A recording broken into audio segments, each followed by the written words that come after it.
What's up, y'all? It's Dr. Paul with a comic book dry cleaning video for Liberty Hill Comics, where I share my passion and over 40 years experience comic book collecting, investing, and conservation with you. Today we are continuing our video series on this well-loved copy of Hulk 180, the first appearance of Wolverine that belongs to friend of the channel Tony Franklin, that he asked us to evaluate for conservation.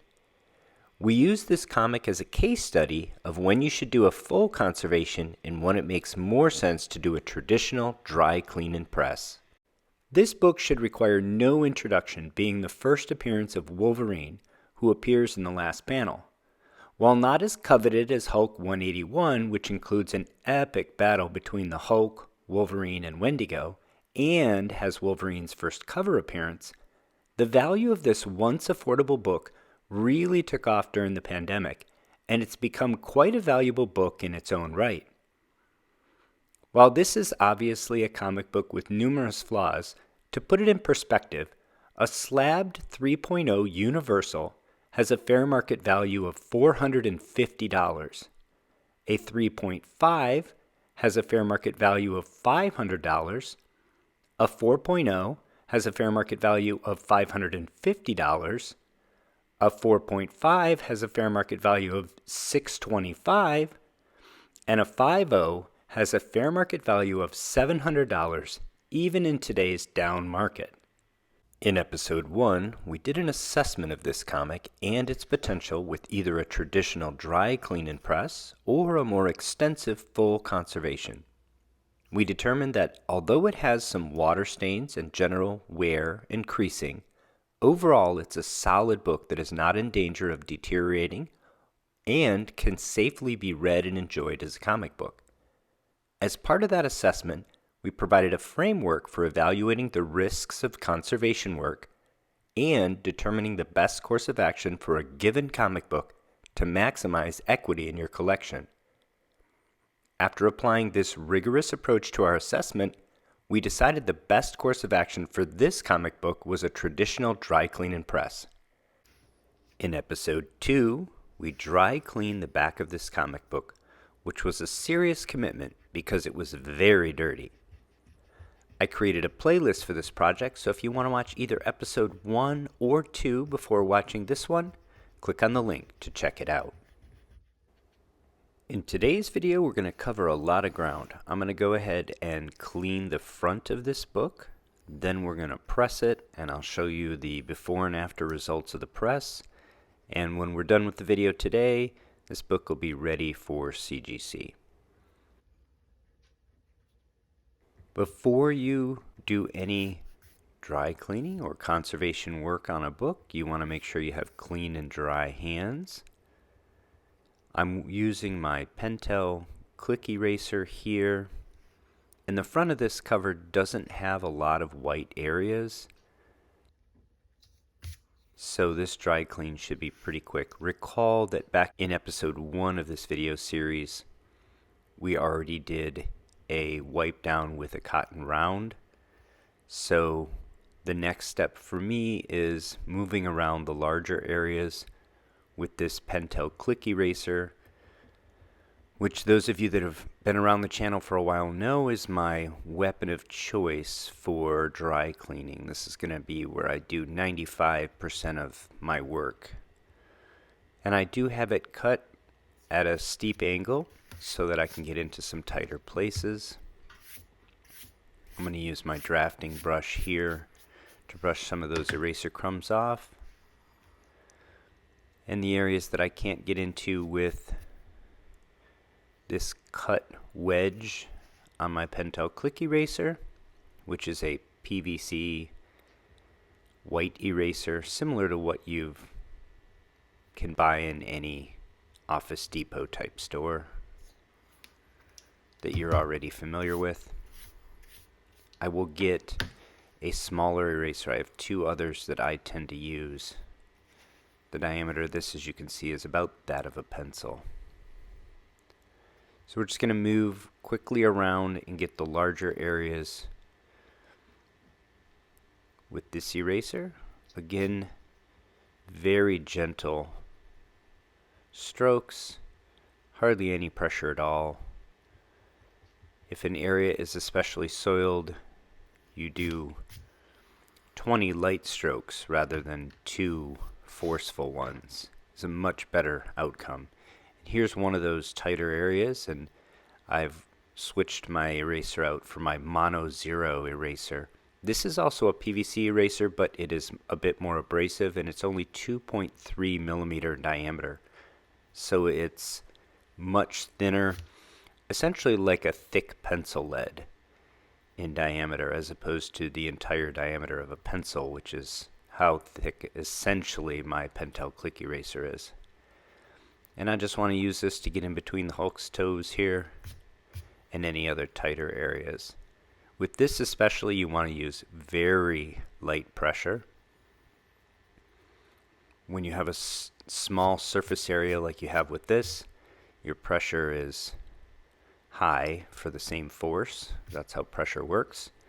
It's force divided by surface area. And you can put divots in the book, and you can degloss it very easily with that tool. So you want to have a light touch. Again, a light touch with multiple strokes is going to give you a much better result. Let's talk about our work habits here a little bit. I am seated with good posture, upright, my feet flat on the floor. I have a magnifying light ring with LEDs that give me great lighting and allow me to see the book really well while sitting upright with good posture, because I have a 10x magnifying ring here. In addition, I'll do everything I can ergonomically. You'll see me take occasional breaks, and I focus on my breathing.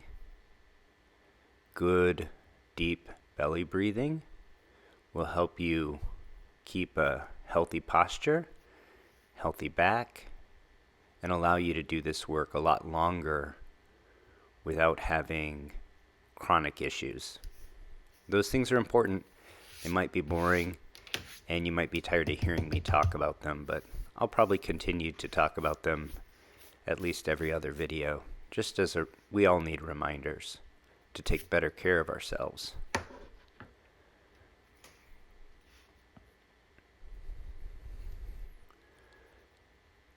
So there isn't much white area on this cover, as I mentioned, and most of it is very tight, just thin highlights around the colored inks. So I'll be spending a fair amount of time on this front cover with my Mono Zero eraser. This cover also has some divots and some creasing, and I think most of those will be addressed successfully with the press, but if we need to tack iron them or work them with some sculptor's tools, we'll do that. When I'm done with this book with the dry cleaning, it's going to go into my humidity chamber. My humidity chamber is 98% relative humidity at room temperature. You've seen me use it in previous videos, so I'm not even going to show it here, but the book will go 12 hours overnight in my humidity chamber, and then the press is going to be very standard for me. 155 degrees in my seal press for 15 minutes with standard buffer magazine backer board in the center, sheet of 90-pound cardstock underneath each cover, and then above and below 2 magazine backer boards, 1 more sheet of 90-pound cardstock. After the 15 minutes, I'll turn it off and I'll leave it in the press for at least 12 hours, and if I can, overnight as a cold press to help with stopping any reversion. And by the magic of video editing, we have our results immediately. These are the before and after of the book after dry cleaning and the press. The before is on the left. You'll note here on the front cover, not a dramatic difference. Again, we didn't have a lot of white areas, and we didn't have a lot of soiling on the front cover to remove. And these flat images do not show the results of the press very well. Here's a close-up on the right-hand side This is where you do see a little bit of whitening and brightening in Wendigo. The one on the left does look just a little bit more soiled, a little bit less bright than the one on the right. But not a dramatic difference here on the front cover, not in this flat lighting. In contrast, the rear does look considerably better. Again, the before on the left, the after on the right. At arm's length, it looks cleaner, it looks brighter in the after state. Not only the white areas, but also the blue area in this coupon, I think looks cleaned up a fair amount. And it does present quite a bit better. Again, you can't see in the flat lighting the wrinkles and crinkles. Here's that area where we had some adhesions. Close up now of the left-hand side of the back. You'll note some of these stains are not really amenable to our dry cleaning methods, but generally the soiling is improved quite a bit. It still looks like a well-loved comic, but it was going to anyway because of all the creasing that we have on this book. Now looking at the book in raking light, this is the before image. You can see some of the defects that we are hoping to address with the press. And this is how CGC will grade your book, with this strong raking light. So this is what you should use to look at the defects. So spine ticks, creases, rolled corner, indentations. This book has it all. And here's the after image. This is, again, a 15-minute press with overnight cold press to help with reversion. And I think we did an admirable job with this book.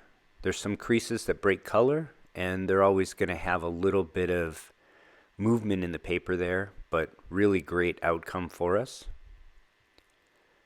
When we look at the back of the book, again, we'll see the before, waviness, some creases, some bends, some folds, some curls. This is post-cleaning, but before the press. And everything there should be pressable defects that we would expect to come out of the book with our press.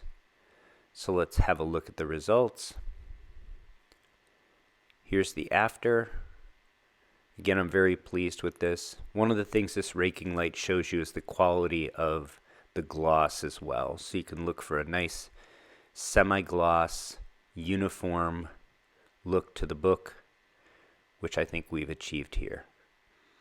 So I think we've maximized potential on this book, and I'm very pleased with the outcome, and I'm sure Tony will be as well. This comic is now ready for submission to CGC. I hope you enjoyed this dry cleaning and pressing results video featuring Tony's copy of Hulk 180 for submission to CGC. I'm estimating this book at 4.5 Universal, and we'll know the results relatively soon because I already dropped this comic book off with CGC at the Collectors Summit, and CGC's turnaround times are dramatically down from what they were a year ago. I'll add that drop-off video to the playlist for this series in case you missed it, and next episode will be the unboxing for this book, and we can do a review of the decision to not do a full conservation on this comic book and see if we still think that was the best decision once we get the results back. But before we post the unboxing video, I'll be putting a survey on my community page for Liberty Hill Comics in which you can play along at home and guess what grade you think this book will come back at. Check that out if you're interested in getting more involved in the Liberty Hill Comics community. If you enjoyed this video, please hit the like button and subscribe to the channel if you haven't already. Until next time, take care of one another.